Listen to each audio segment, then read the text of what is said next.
pessoal, existem 4 procedimentos bariátricos regulamentados no Brasil. O bypass gástrico, a gastrectomia vertical, a banda gástrica ajustável e o switch duodenal. Dentre esses 4, os 2 primeiros que eu mencionei são os mais feitos. A grande maioria das cirurgias feitas no Brasil e no mundo se restringem a esses 2 procedimentos, que são os principais. E hoje eu gostaria de falar para vocês um pouquinho sobre o sleeve, ou gastrectomia vertical. Sleeve em inglês é manga.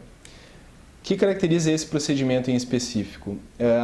Como vocês sabem, a maioria todos os procedimentos bariátricos, na verdade, envolvem alguma intervenção no estômago, algum tipo de redução da capacidade da câmara gástrica. E alguns deles, além disso, envolvem algum tipo de intervenção nos intestinos, algum desvio intestinal. Então, a principal característica da cirurgia de sleeve gástrico é que essa cirurgia intervém apenas no estômago. Então, na cirurgia de sleeve, a primeira característica é que não há intervenção sobre os intestinos. Esse nome de gastrectomia em manga, né, o sleeve em inglês, vem justamente do formato que o estômago fica depois que o médico faz essa redução do estômago. Ele fica fininho, parecido com a manga do meu jaleco. Então, a cirurgia do sleeve consiste nessa redução gástrica sem nenhuma outra intervenção adicional.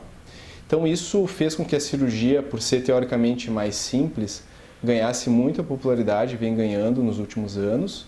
Em alguns países já é a cirurgia mais realizada, como nos Estados Unidos. E essa característica lhe dá algumas peculiaridades que podem torná-la uma opção melhor para alguns pacientes ou pior.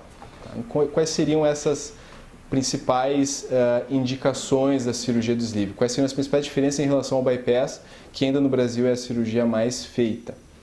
Então, em primeiro lugar, como o sleeve não envolve desvio intestinal, a absorção, por exemplo, de medicações, ela é um pouquinho mais precisa, um pouquinho mais previsível, funciona de forma mais semelhante com uma pessoa não operada. Então, algumas pessoas que usam medicações crônicas, psiquiátricas ou imunossupressores, alguma medicação cujo a dosagem, o nível sanguíneo seja muito crítico e tem indicação de fazer cirurgia bariátrica, poderiam se beneficiar dessa cirurgia do sleeve que não envolve, então, nenhum desvio intestinal. Um outro possível benefício do sleeve em relação às outras técnicas seriam pessoas que, por algum motivo, já foram operadas dos intestinos ou tiveram alguma infecção, uma apendicite grave, que possa haver aderências naquela região e que, ao fazer uma bariátrica, então, poderia ser optado por uma técnica onde não se mexeria nessa região conflagrada ou já operada previamente.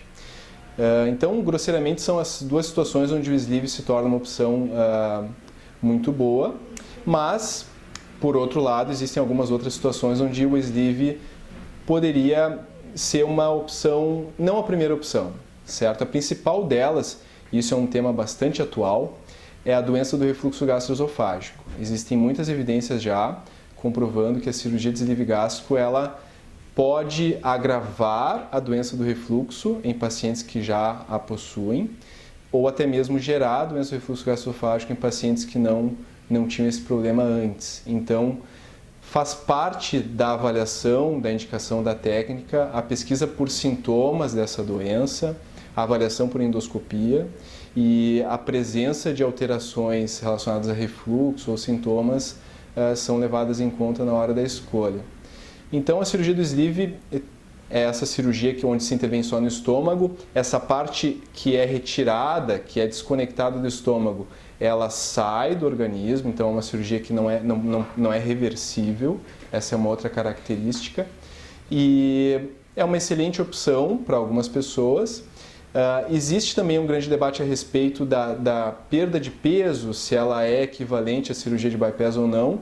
O que a literatura como um todo aponta é que provavelmente o percentual de perda de peso a médio e longo prazo seja um pouquinho menor do que a cirurgia de bypass e a tendência de reganho de peso seja um pouquinho maior. Então isso também tem que ser levado em conta. Os efeitos metabólicos em cima de algumas doenças como diabetes mellitus também, muito provavelmente, é o que as evidências que a gente tem até o momento apontam, sejam um pouquinho menores em relação à cirurgia de bypass. Então, um perfil de pacientes que poderiam se beneficiar do sleeve seriam, como eu mencionei, pacientes que usam alguma medicação crônica, psiquiátrica, imunossupressores, etc. Pacientes que têm cirurgias anteriores no intestino, pacientes que não têm doença do refluxo gastroesofágico, pacientes que não têm uma obesidade tão grave, pacientes que não têm uma doença metabólica como diabetes compensado tão grave, são pacientes que podem ser avaliados e onde essa técnica pode ser considerada.